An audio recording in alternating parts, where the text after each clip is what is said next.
বিছানা লেপের ভিতর এর মধ্যে বলে খাবো না, তবু ঠিক আছে বাবা, লেপের ভিতরে ঢুকলেই পাচ্ছে ঠিক একদম। আজকে রাত্রিতে যারা লেপ ছেড়ে এসেছেন,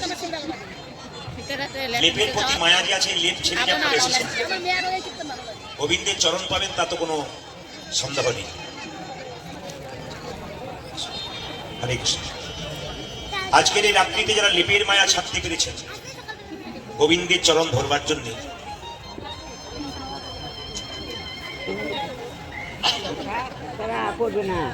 আবেগ ঘোষ হলুদ ধরে দিন একবার বাচ্চাটা।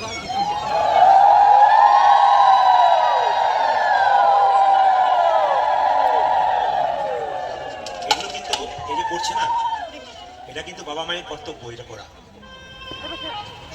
আমি শুধু চাই এরকম বাবা হতে হবে, এরকম মা হতে হবে, জায়গায় জায়গায় ছেলেগুলোকে নিয়ে যেতে হবে। সপ্তাহে একদিন যদি পার্কে নিয়ে বেড়াতে গেলেন, তো সপ্তাহে 2 দিন মন্দির নিয়ে যাবেন বাচ্চাকে। এ প্রত্যেকটি বাবা মায়ের কর্তব্য। রাস্তা দিয়ে বাচ্চাকে নিয়ে গেলে সাধুগুরু বৈষ্ণব দেখলেই বলবেন একবার প্রণাম করুন, আপনিও করবেন, ওকেও করাবেন। কারণ সাধুগুরু বৈষ্ণবের আশীর্বাদ আপনার ছেলেকে অনেক দূর পর্যন্ত এগোতে সাহায্য করবে। আমি আপনাদের বলতে চাই, জয়নিতাই, আমি আপনাদের বলতে চাই, এই রাত্রিতে আপনারা ভিড় করেছেন। দেখুন মায়েরা, বিপদে যখন পড়বেন, ছেলের যখন অসুখ হবে, তখন দিনের পর দিন মন্দিরে শুয়ে থাকতে পারবেন না খেয়ে, আমার ছেলে যেন ভালো হয়ে যায়, আমার মেয়ে যেন ভালো হয়ে যায়। ভগবান বললেন অসুখ বিসুখ হবার পর মন্দিরে গিয়ে 10 দিন ধরে পড়ে থাকতে হবে না। ছেলে শক্ত থাকতে, মেয়ে শক্ত থাকতে, যেখানে আমার গুণগান হয় সেখানে বসে আমার গুণকথা হরিকথা শোনো, তোমাকে আর কোথাও যেতে হবে না, আমি তোমার পাশে। এই জন্যে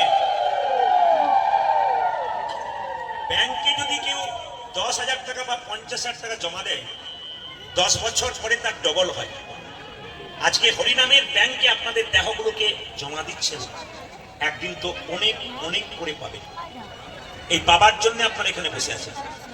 তোমার হাতটা ঠিক রাখো মাইকে, দিবা বাবার কমছে, তোমার নাকটা ঢিলো হয়ে যাচ্ছে, সরু সরে যাচ্ছে, ঠিক করো জায়গা। তুমি একবার বাড়ি দিচ্ছ, আবার নাক তোমার ওখানে চলে আসছে, ঘুরে ঘুরে ঘুরে। হরে কৃষ্ণ, হরে কৃষ্ণ। এই যে এখন বাড়লো, এটা আবার কমছে, কিন্তু কাটের মতো হচ্ছে। তুমি বুঝতে হাত তুমি দাও, নাক ঢিলো আছে তো, হাত না যা দেখেছিলেন তার উল্টো দেখছেন, উল্টো দিকে আসতে আসছে, সোজা রাস্তায় আসছে। কেন আমাদের ধৈর্য কম? না না, আপনারা সেগুলো করবেন, কারণ আপনাদের নিজের ব্যাপার, এগুলো আমি বাধা দেবো না। যদি কারো কিছু হয়ে যায় তখন বাধা দিয়েছেন, করবে না, বড় গন্ডগোল আছে। তা আপনাদের কাছে নিবেদন রইল মায়েরা, মহাপ্রভুর এত সুন্দর দেখতে গায়ের রংটা, আস্তে আস্তে দাঁড়ান দাঁড়ান, আপনার একটু হ্যাঁ হতে দেবেন। মহাপ্রভুর গায়ের রংটা কুচকুচে কালো। না না না, আপনি না বলছেন, আমি যখন বলেছি মহাপ্রভুর গায়ের রংটা কুচকুচে কালো, তো মায়ের অনেক রাত্রিবেলায় কীর্তন শুনছি, তোমার ভাগ্য ভালো, কালো না পরিষ্কার দেখে আপনার কম ঘোরাতে।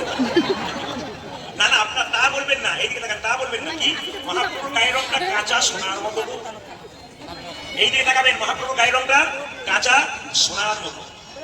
যদি রাস্তা দিয়ে বেরিয়ে যায় কোনো রমণী, যদি একবার দর্শন করে আর দেখা, রূপের মানুষ যদি রাস্তা দিয়ে চলে যায়, সেই মানুষকে কি কেউ না দেখে থাকতে পারে?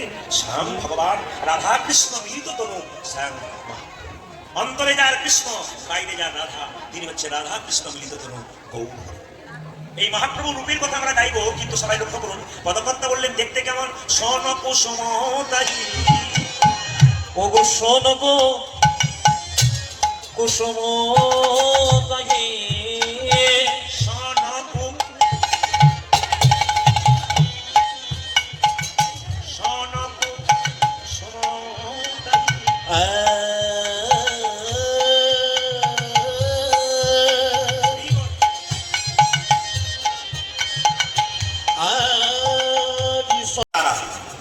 আকাশের শোভা চন্দ্র যেমন, চন্দ্রের শোভা তারা।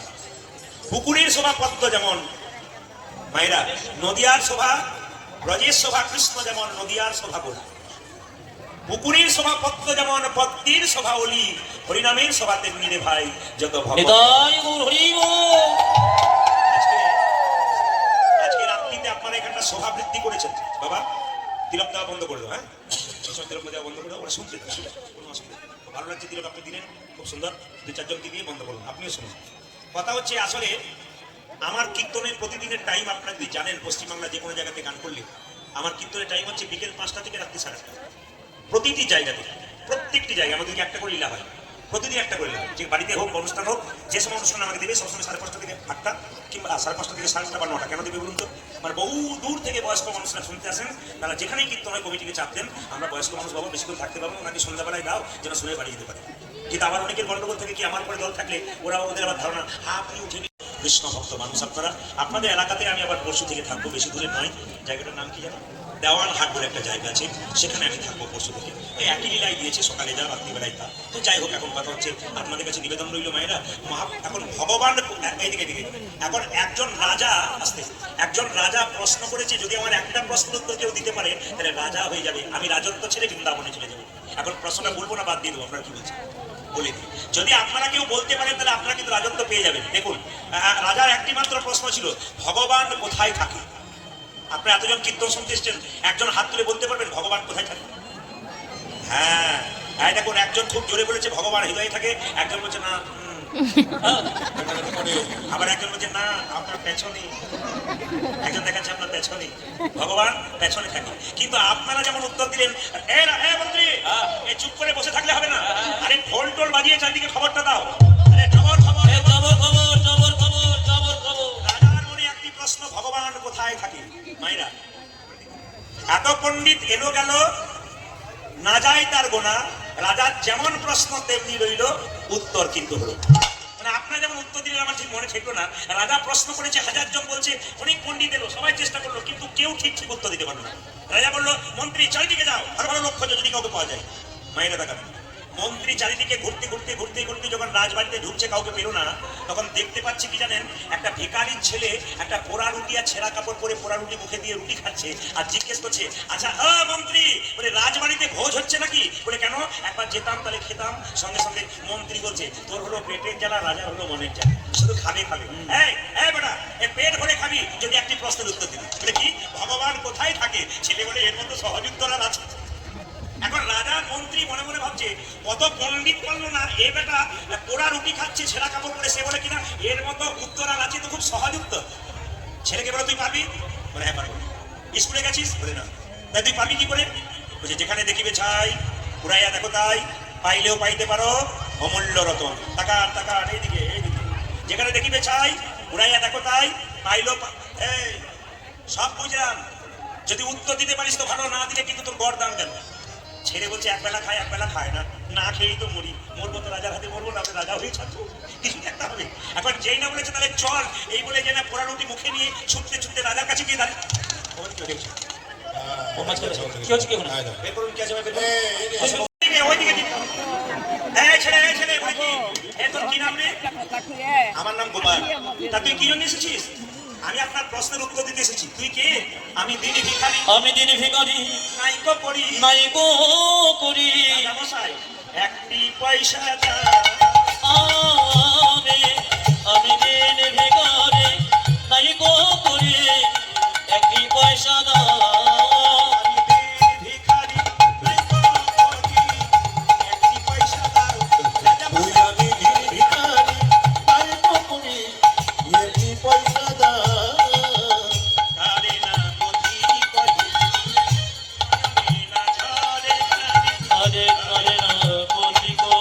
উত্তর দেওয়ার জন্য এলাম। প্রশ্ন হচ্ছে ভগবান কোথায় থাকে? ছেলে বললো উত্তর দেবো, 5 মিনিট দেরি আছে। তুই উত্তর দিবি 5 মিনিট দেরি কেন? অনেক দূর থেকে দৌড়ে দৌড়ে এলাম তো হাঁপিয়ে গেছি, একটু শরবত হবে। রাজা বললো, কে আছিস? শরবত আনবে, একটু লেবু দিয়ে দিবি, ঘাম বেরিয়ে গেছে, একটু লেবু শরবত দিয়ে দিবি। যেটা শরবতটা দিয়েছে ওকে দেওয়ার সঙ্গে সঙ্গে বলছে, খা। বলে না। বলে কেন? আচ্ছা রাজা মশাই, এটা শরবত? বলে হ্যাঁ। চিনি কই? ছেলে জিজ্ঞেস করছে, রাজা মশাই এটা যদি শরবত তাহলে চিনি কই? মায়েরা শরবত তৈরি করবো, চিনি দেখতে পান? রাজা চমক দেয় একমাত্র।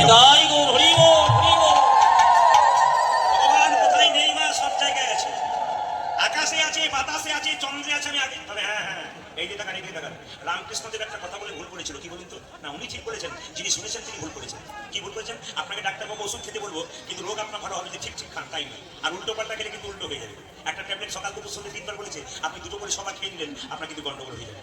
ঠিক সেরকম শুনতে হবে, উল্টো শুনলে হবে না। ঠাকুর বললো সব জীবের মধ্যেই ভগবান আছে। যেই না বলেছে সব জীবের মধ্যে ভগবান আছে, যত্রা জীব তত্রা শিব।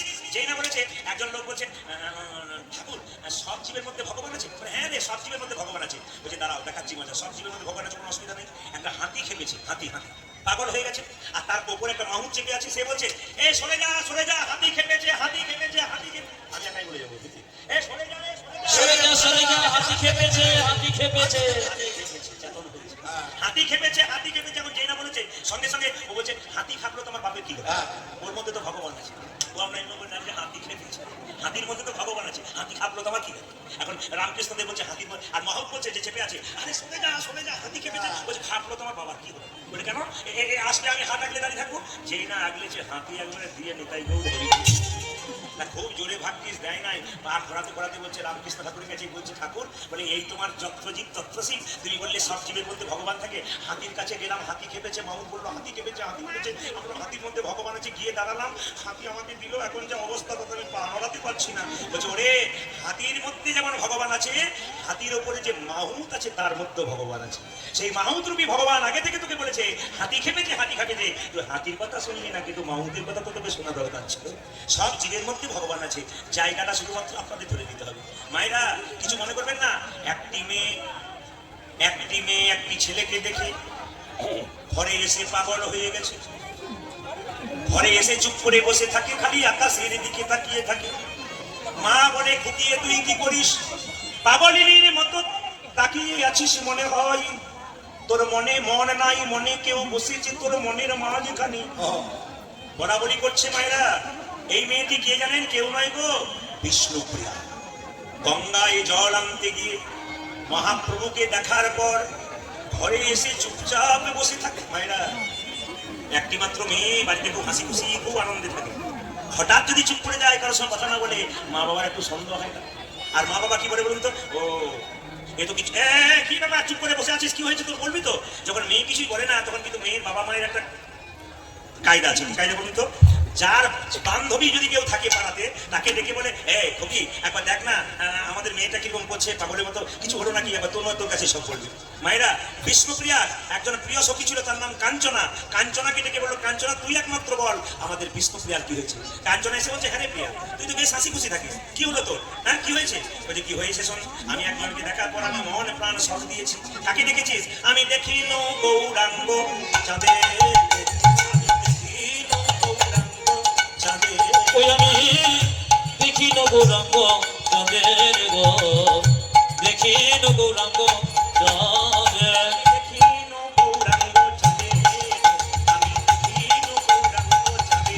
ওই আমি দেখিনু গোড়াঙ্গ চাঁদে গো, আমি দেখিনু গোড়াঙ্গ চাঁদ।